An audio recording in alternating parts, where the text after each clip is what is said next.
completely tear the engine apart and rebuild it in about 30 minutes, burn about 15 gallons of fuel on a single run, which is only about 3.7 seconds.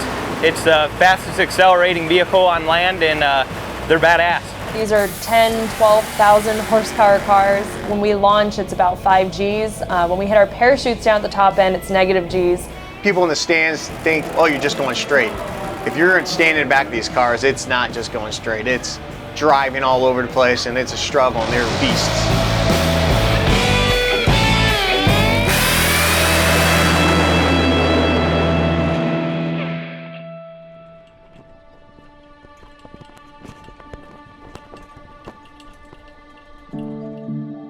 NHRA stands for National Hot Rod Association. There's a number of different categories. In the funny car category, we go 0 to 1,000 feet in under 4 seconds at over 330 miles an hour.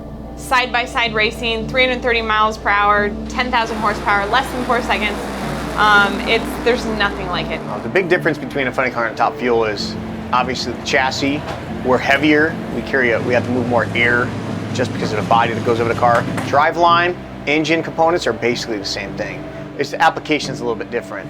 Actually, I've had the opportunity to drive both a top fuel car and a funny car. I got licensed in a funny car last season, and they are, I'll tell you, two different animals. I mean, in a funny car, the wheelbase is so much shorter, so you're steering the thing like no other all the way down the racetrack just to keep it straight in the groove, whereas in a top fuel dragster, you don't have to do that as much. Also, with a funny car, the engine is right in front of you, so when it blows up, that explosion is in your lap, which is why I like a top fuel car. It happens behind me, and I don't know how bad it is until the end of a run. When I was a kid, top fuel was always the king of the sport, and I remember that since I was a little kid, just because they are faster, they're quicker, and that's why I love driving them. The biggest difference is the ET. When these cars go 0 to 1,000 feet, our funny cars go over 330 miles an hour. The ET is a little bit quicker in the top fuel cars versus the funny cars, but I think we've got them on speed still, so that's kind of cool. We use nitromethane, which it's one of the only race cars that use it on the planet. If you stand behind the thing while it's running, the fumes will make you cry, they'll make you cough, choke. It's really incredible what these things do. To explain nitromethane is a little bit difficult. It's the fuel we burn. It's a very controlled fuel. It's a very dangerous fuel. That's what makes a lot of power. It's controlled by Homeland Security. Senses, when these cars warm up in the pits, fans love getting the sensory of it, and it breathes. It makes your eyes tear, your nose start flowing juices, and you can't hardly see. It's just unreal. If you get too much of it, you won't be able to breathe. Yeah, we put on gas masks to make sure we can breathe and see. It basically takes your breath away and makes your eyes water. So to be able to see everything that we're doing in the warm-up and make sure we're not missing anything, we wear our gas masks.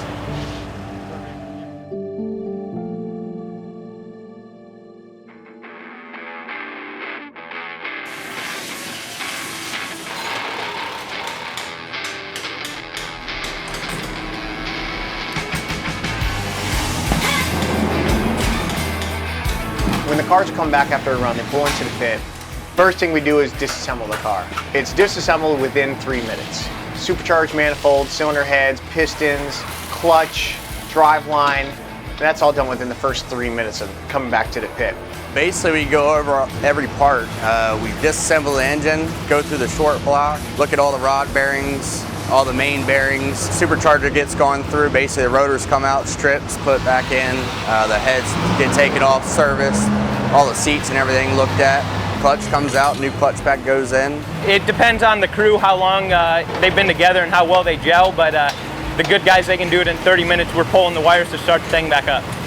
Rebuilding the car in 30 minutes. I mean, we start the car up typically in 29 minutes after it comes back in the pit, after a full service. Tearing the engine completely apart, clutches out, rebuild it, put new parts on, start it up in 30 minutes. You know, it's crazy. They work extremely hard. They're covered in dirt, grease, head to toe, oil. I mean, they're covered in between every single round, and they put their blood, sweat, and tears in this race car. And we go out there, and there's a lot of pressure, I think, on all of us. There's a lot of pressure on me, because I have 4 seconds to do the best job that I can to keep this car straight in the center of that groove, to have a great reaction time, and to make the run worth it, and worth all the work that they've put into it. It takes a whole team to make that car go down the racetrack, and I always give it up to them. The driver always gets the credit, but it takes everybody involved, and You know, they're the reason that we've won races and won a championship last year, so I give it all up to them. I can't be running this car, I can't be driving this car without my crew guys and without my crew chiefs. It doesn't run without them, you know. I literally trust these guys with my life. Whether it's mechanics or the driver, I'm not sure how you would split that. Probably 50-50. I don't know. It's hard to say.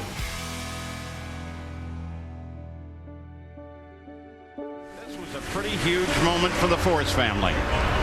Courtney Force getting her first win. Another Force in the winner's circle, and Mom and Dad are happy as well they should be. I grew up around this sport. Ever since I was a kid, I was out here watching my dad compete in the funny car category. He won a lot of races, broke a lot of records, you know, won multiple championships.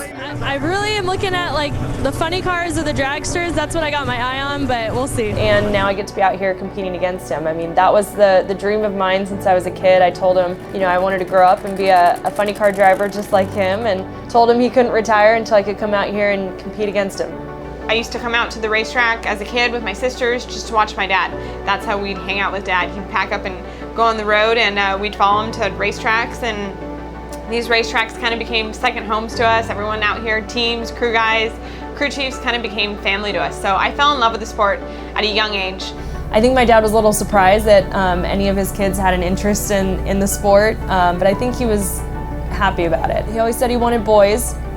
He ended up with 4 daughters, and 3 of us ended up driving professionally. So I think we surprised him a little bit, but we're a very tight-knit family. I get to compete against my dad in the funny car category.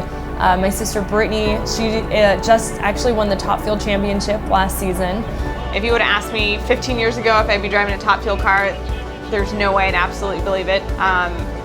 I used to think Top Fuel drivers, funny car drivers were insane, so it surprises me that I ended up driving one. We just have fun with it. We get to travel and see a lot of cool places, but we get to work together as a family, which is the most important thing. Daughter become the 2017 Top Fuel World Champion. 100th National Event Wally belongs to Courtney Force. I'll tell you why, because Brittany Force has too much steam. Courtney Force saves the day for John Force Racing.